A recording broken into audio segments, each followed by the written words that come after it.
اس کا میری بزم کا جشن بہارا ہو تم۔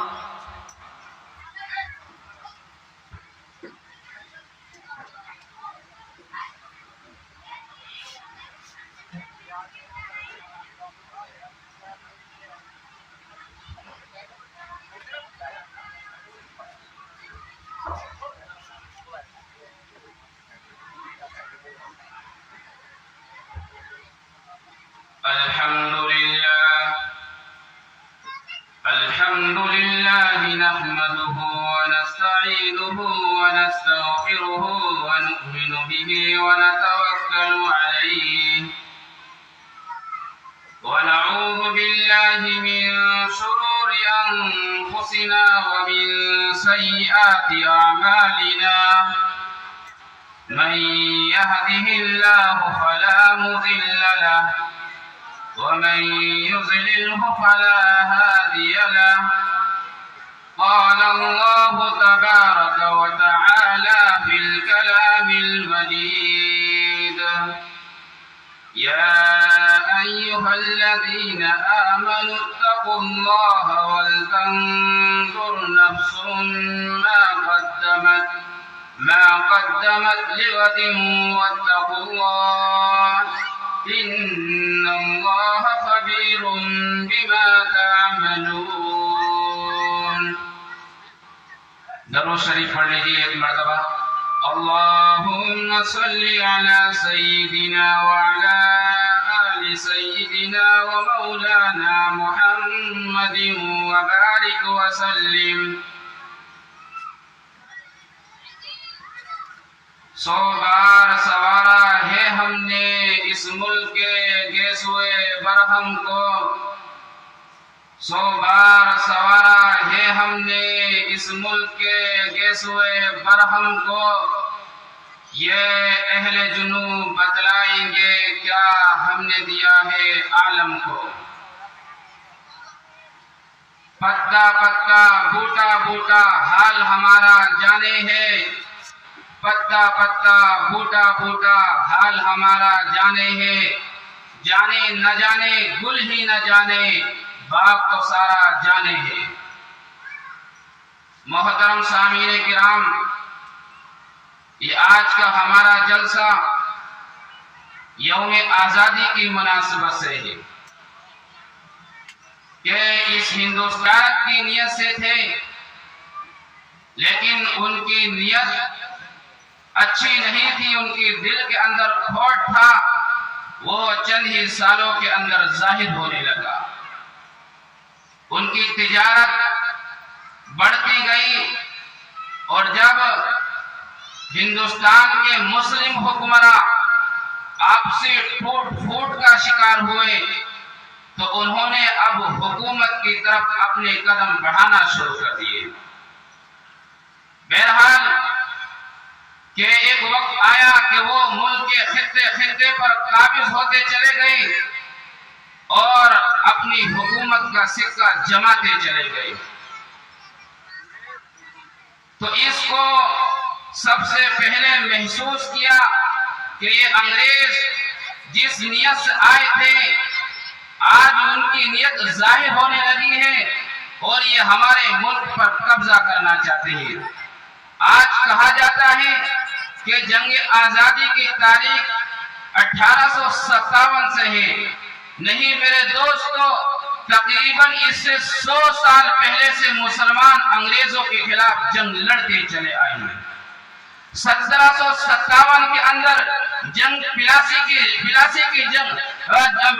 کے میدان میں جو سراج الدولہ نے سب سے پہلے جو جنگ لڑی ہے انگریزوں کے خلاف لڑی ہے 1757 کے اندر، پھر اس کے بعد میں مجنو شاہ نے 1766 کے اندر جنگ لڑی ہے، حیدر علی نے ٹیپو سلطان شہید رحمت اللہ علیہ کے والد نے 1767 کے اندر جنگ لڑی ہے، خود ٹیپو سلطان شہید رحمت اللہ علیہ نے میسور کے اندر 1791 میں جنگ لڑی ہے۔ اور یہ सारी जंगें अंग्रेजों के खिलाफ लड़ी हैं। मौलवी शरीयतुल्लाह ने और उनके बेटे दादो मियां ने 1812 के अंदर जंग लड़ी है। 1831 के अंदर बालाकोट के अंदर शाह इस्माइल शहीद रहमतुल्लाह अलैह और शाह सैयद इस्माइल शहीद रहमतुल्लाह अलैह दोनों ने ये जंग लड़ी है। ये सब जंगें से अंग्रेजों के खिलाफ थी। ये जंगें तकरीबन आज से 1857 से पहले जो इनका आगाज हो चुका था, जिसका आगाज सिराजुद्दौला ने किया है, ये 1757 से किया है। आज ये कहा जाता है कि जंग का आगाज जो है 1857 से हुआ, नहीं, बल्कि तकरीबन इससे 100 साल पहले जो मुस्लिम बादशाहों ने महसूस कर लिया था और जिन्होंने ये ठान ली थी कि जो अंग्रेज जो हमारे मुल्क पर कब्जा करना चाहते हैं, हम अपनी जान को तो नजराना पेश कर सकते हैं लेकिन इनकी गुलामी कभी इख्तियार नहीं करेंगे। इसलिए टीपू सुल्तान, सिराजुद्दौला, शुजाउद्दौला, सैयद अहमद शहीद और जो है मजनू शाह और इसी तरह दूसरे अकाबिल और दूसरे मुस्लिम हुक्मरान मैदान में आए, लेकिन उन्होंने उन अंग्रेजों के सामने अपनी गर्दन नहीं झुकाई, अपनी जान का तो नजराना पेश कर दिया लेकिन उनकी गुलामी कभी इख्तियार नहीं की। लेकिन जब एक वक्त आया कि 1857 ये जंग भी इस जो 1857 जो सबसे ज्यादा मशहूर है, जो ये शामली के मैदान में मेरठ और थाना भवन के द्वारा बाजू में एक कस्बा है जो शामली जिसको कहलाया जाता है, उसी शामली के मैदान में इसकी जंग लड़ी गई है। इस जंग के अंदर भी ज्यादातर मुसलमान थे और मुसलमान भी नहीं बल्कि मुसलमान तो थे ही, बल्कि उनकी क़यादत करने वाले, उनकी रहबरी करने वाले उलमाए किराम थे।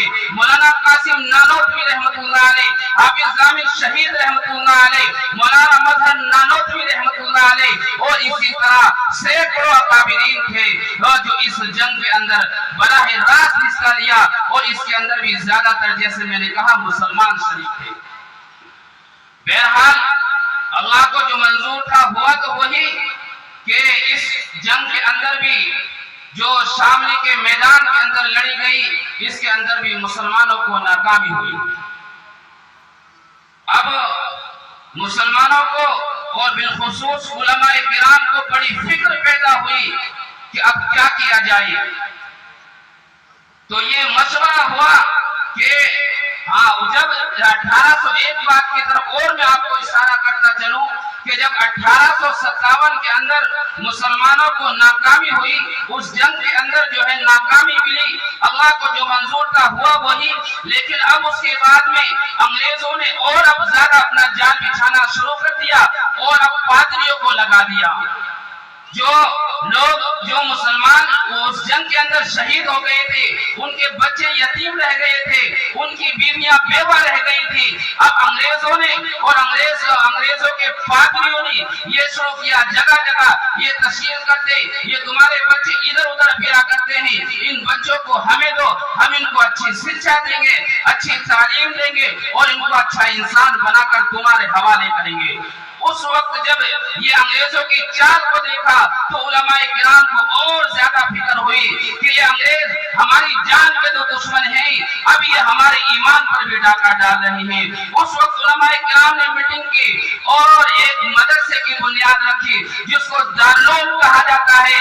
उन्होंने लोगों के सामने अपनी झोलियां फैलाई, कहा ये लोगों इन अंग्रेजों के चक्कर में ना आओ, तुम इनकी अंग्रेजों की बातों में ना उलझो, बल्कि इन बच्चों को तुम हमें दो, हम तुम्हारे बच्चों को कपड़ा भी देंगे, खाना भी देंगे, पहनने भी देंगे, रहने भी देंगे और साथ में तुम्हारे बच्चों की और तुम्हारे ईमान की हिफाजत भी करेंगे। ये उलमाए किराम को फिक्र पैदा हुई और उसके बाद में 1857 के बाद तकरीबन 8-10 बरस के लपेटे में जो 1866 के अंदर दारुल की बुनियाद रखी गई। फिर दारुल की बुनियाद के अंदर उसका मकसद यही था कि यहाँ जो हमारा जो ये शराधा बिखर चुका है, जो हमारी जमात बिखर चुकी है, हम इसको मुनज़्ज़म करें और अंग्रेजों के खिलाफ फिर हम मुसल्लह जिद्दोजहद शुरू कर दें।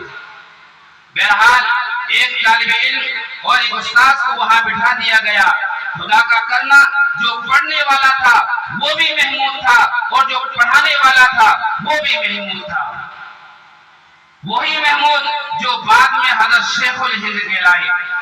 जो एक बात की तरफ आपको मैं और इशारा करता चलूं, जब आजम खान जब MP बने हैं तो उन्होंने जो एक, अगर आपने उनकी स्पीच को सुना हो तो उन्होंने एक हवाला दिया था कि आज हमारे खिलाफ, आज हमें शक की निगाहों से देखा जाता है, आज हमारे खिलाफ नारे लगाए जाते हैं, बल्कि तहरीक रेशमी रुमाल चलाने वाले हमारे उलमा थे। इसका हवाला पार्लियामेंट के अंदर आजम खान ने खुद दिया था। तो उसी की बात को मैं थोड़ा वजाहत के साथ बयान करके अपनी बात को खत्म करूंगा कि तहरीक रेशमी रुमाल क्या थी। इसको चलाने वाले हजरत शेखुल हिंद थे, जिनका लक़ब था, जिनका नाम महमूदुल हसन था। उन्होंने अपने शागिर्दों को तैयार करके पूरे मुल्क में फैला दिया और उनके एक शागिर्द थे उबैदुल्लाह सिंधी, जो नौ मुस्लिम थे। हजरत के अखलाक से मुतासिर होकर उन्होंने इस्लाम कबूल किया था। वो सिख मजहब को मानने वाले थे, लेकिन हजरत से इतने मुतासिर हुए थे कि वो इस्लाम के हल्के बगोश हो गए थे। बहरहाल हजरत ने अपनी तहरीक को आगे बढ़ाने के लिए, अपनी जात को फैलाने के लिए हजरत उबैदुल्लाह सिंधी को काबुल भेजा, अफगानिस्तान, कि वहां जाओ और आजाद कबाइल के अंदर लोगों को ये देखो उनका क्या जहन है, क्या वो कितना दीनी जज्बा रखते हैं। तो उबैदुल्लाह सिंधी रहमतुल्लाह अलैह ने वहां जाकर हजरत की तहरीक को आगे बढ़ाया। हजरत शेखुल हिंद रहमतुल्लाह अलैह चाहते थे कि किसी तरह मुल्क के अंदर से भी बगावत हो और सरहद से भी बगावत हो और हमें फौजी ताकत मिल जाए, जिसके लिए हमें अंग्रेजों पर हमला करना आसान हो जाए। क्योंकि उस वक्त जंग अजीम भी छिड़ चुकी थी। 1400 तकरीबन सन की बात है कि जो पहली जंग अजीम वो भी छिड़ चुकी थी। बरतानिया ने अपनी फौजों को जर्मनी के खिलाफ और तुर्की के खिलाफ लगा दिया था। तो हजरत शेखुल हिंद चाहते थे कि किसी तरह से हमें फौजी ताकत मिल जाए ताकि हम मुनज़्ज़म होकर पूरी ताकत के साथ अंग्रेजों के ऊपर हमला करें, ताकि वो हिंदुस्तान से भागने के लिए मजबूर हो जाए। इसी नियत से हजरत शेखुल हिंद रहमतुल्लाह अलैह मक्का तशरीफ ले गए। वहाँ गालिब पाशा और जो फौज के गवर्नर थे, जो जंग के गवर्नर थे अनवर पाशा, उनसे उन्होंने मुलाकात की, पूरी सूरत हाल उनके सामने रखी और उन्होंने कहा कि अंग्रेज का ये हाल है और इस तरह जुल्म सितम किया जाता है। अगर आपकी तरफ से हमें ताकत मिल जाए, फौजी कुव्वत मिल जाए, तो हमें ये काम करना आसान हो जाए। लेकिन अल्लाह का जो मंजूर था हुआ वही कि हजरत शेखुल हिंद रहमतुल्लाह अलैह को शरीफ मक्का ने गद्दारी की और हजरत शेखुल हिंद रहमतुल्लाह अलैह को गिरफ्तार करके इजिप्ट भेजा गया, यानी मिस्र के अंदर। फिर उसके बाद में माल्टा के अंदर हजरत शेखुल हिंद को डाल दिया गया। हजरत शेखुल हिंद के साथ उनके शागिर्द रशीद मौलाना हुसैन अहमद मदनी भी थे, जो हजरत मौलाना अरशद मदनी, आप भी बहुत सारे लोग उनको जानते होंगे। वो उनके वालिद थे मौलाना हुसैन अहमद मदनी। उनसे कहा कि आप तो बच्चे हैं, बेकसूर हैं, अंग्रेज आपको गिरफ्तार नहीं करना चाहता, आप अपने मुल्क वापस चले जाएं। तो उन्होंने कहा नहीं, क्या मेरे उस्ताद जेल की सलाखों के अंदर पड़े हुए हो और मैं यहाँ बैठा रहूं? ऐसा नहीं हो सकता, मैं भी अपने उस्ताद के साथ जाने के लिए तैयार हूँ। तो बहरहाल हजरत शेखुल हिंद रहमतुल्लाह अलैह के साथ मौलाना हुसैन अहमद मदनी भी गए और हजरत ने वहां 3 साल 2 माह तक जेल काटी। हजरत शेखुल हिंद रहमतुल्लाह अलैह ने जो माल्टा के अंदर जो जेल काटी है, उसका जमाना 3 साल 2 माह है। हजरत शेखुल हिंद रहमतुल्लाह अलैह को हर वक्त यही फिक्र रहती थी कि किस तरह से हम अपने मुल्क से, अपने मुल्क हिंदुस्तान से अंग्रेज को निकाल सकते हैं और किस तरह हम अपने इस मुल्क को आजादी दिला सकते हैं। तो हजरत शेखुल हिंद रहमतुल्लाह अलैह जो वहां से आने के बाद में जो नसीहत फरमाई थी, उसको भी मैं आपके सामने रखता चलूं। उन्होंने कहा, ये लोगों, मैंने जेल के अंदर, माल्टा की जेल के अंदर मैंने बहुत गौर व फिक्र किया, मैंने बहुत सोचो विचार किया कि मेरी कौम किस तरह तरक्की कर सकती है, किस तरह उनके अंदर ईमानी जज्बा पैदा हो सकता है। तो मेरे दोस्तों, हजरत शेखुल हिंद रहमतुल्लाह अलैह ने फरमाया کہ میں اس نتیجے پر پہنچا ہوں کہ ہماری قوم کے اندر دو چیزوں کو عام کر دیا جائے، اور وہ دو چیزیں بھی قرآن ہی سے ثابت ہیں۔ ایک کیا ہے کہ قرآن کریم کی تعلیم کو عام کر دیا جائے، ہمارا بچہ قرآن کو پڑھنے والا ہو، ہمارا بچہ قرآن کو سمجھنے والا ہو، ہمارا بچے اس کے دل کے اندر یہ جذبہ پایا جاتا ہو کہ وہ اپنے چاہے کوئی کسی بھی دہانے پر پہنچ جائے لیکن وہ اپنے ایمان کا کبھی سودا نہیں کر سکتا، یہ ان کے اندر جذبہ پیدا ہو جائے۔ دوسرا جو حضرت شیخ الہند رحمۃ اللہ علیہ نے فرمایا کہ میں نے بہت غور و فکر کیا کہ کس طرح ہم ان انگریزوں کا مقابلہ کر سکتے ہیں، کس طرح ہماری ایک منظم طاقت بن سکتی ہے۔ فرمایا کہ ہمارے اندر آپسی اختلافات کو دور کیا جائے اور ہم ایک متحد، ایک منظم طریقے سے ہم جو ہے ایک جگہ متحد ہو جائے، آپسی اختلافات کو بھلا دیں، ہم جو ہے ایک جگہ بالکل متحد ہو جائیں ان چیزوں کے اوپر۔ وَاعْتَصِمُوا بِحَبْلِ اللَّهِ جَمِيعًا وَلَا تَفَرَّقُوا، کہ یہ لوگ اللہ کی رسی کو مضبوطی سے پکڑ لو اور آپس میں منتشر نہ ہو، فرقہ واریت کے اندر مبتلا نہ۔ بہرحال حضرت شیخ الہند رحمۃ اللہ علیہ جیل سے آنے کے بعد میں جب کلکتہ پہنچے ہیں تو حضرت شیخ الہند رحمۃ اللہ علیہ حدیث کا درس دیا کرتے تھے۔ لوگوں نے حضرت سے کہا کہ حضرت آپ کی خانقاہ بھی ویران ہو گئی ہے اور درس حدیث جو آپ کا مسند حدیث تھا وہ بھی ویران ہو چکا ہے، اب ہم چاہتے ہیں کہ جو رہی صحیح زندگی ہے آپ جو ہے اس کو دوبارہ اس کو تعمیر کرنے میں لگا دیں اور آپ مسند حدیث میں حدیث پر فائز ہو جائیں اور آپ درس حدیث میں مصروف ہو جائیں۔ دونوں کہا اے لوگوں، تم کیا یہ چاہتے ہو کہ میں انگریز کو بھول جاؤں؟ کیا میں جو ہمارے بزرگوں نے جو تحریک شروع کی ہے آزادی کی اس کو میں چھوڑ دوں؟ بلکہ میں تو یہ کہوں گا اگر میں چلنے کے لائق بھی نہیں رہا تو میرے جو مجھ کو چارپائی پر لٹا کر جگہ جگہ مسلمانوں کے مجمع میں لے کر جاؤ اور میں لوگوں سے کہوں گا اے لوگوں، تمہارے اوپر انگریزوں کی غلامی حرام ہے، تم ان کو اکھاڑ پھینکو، کسی طرح ان کی غلامی اختیار نہیں کرنی ہے۔ اسی طرح میرے دوستو، بہت سارے بزرگان دین اور علماء کرام نے اس دیش کے لیے، اس ملک کے لیے قربانیاں دی ہیں، آج ان کو نظر انداز کیا جاتا ہے۔ اسی مناسبت سے ہم نے یہ پروگرام رکھا تاکہ ہم مسلمانوں کو بھی پتہ چلے ہمارے بزرگوں نے، ہمارے اولیاء کرام نے اس ملک کو آزاد کرانے کے لیے کیا کیا قربانیاں دی ہیں۔ اور باقی میں اپنی بات کو ختم کرتا ہوں۔ اصل پروگرام تو ہمارے استاد محترم کا ہے، ہم نے چاہا کہ ٹوٹی پھوٹی بات اپنے استاد محترم کے سامنے رکھ دے تاکہ اگر غلطی ہو تو اصلاح فرمائی، کیونکہ دو ہی انسان ہوتے ہیں جو اپنے بچوں کی تعلیم و تربیت کرتے ہیں۔ گھر کے اندر ایک ماں باپ ہوتے ہیں جو ان کو سمجھاتے ہیں، اور گھر سے باہر جو ان کو صحیح تعلیم دیتے ہیں وہ استاد ہوتے ہیں جو بچے کو صحیح راہ پر لے کر جاتے ہیں۔ تو اس لیے مجھ سے کچھ ہو سکتا غلطی بھی ہوئی ہوگی، اس لیے میں معذرت اس کے لیے معذرت کہا ہوں اور میں اسی پر اپنی بات کو ختم کرتا ہوں۔ وآخر دعوانا الحمدللہ رب العالمین۔ وہ لوگ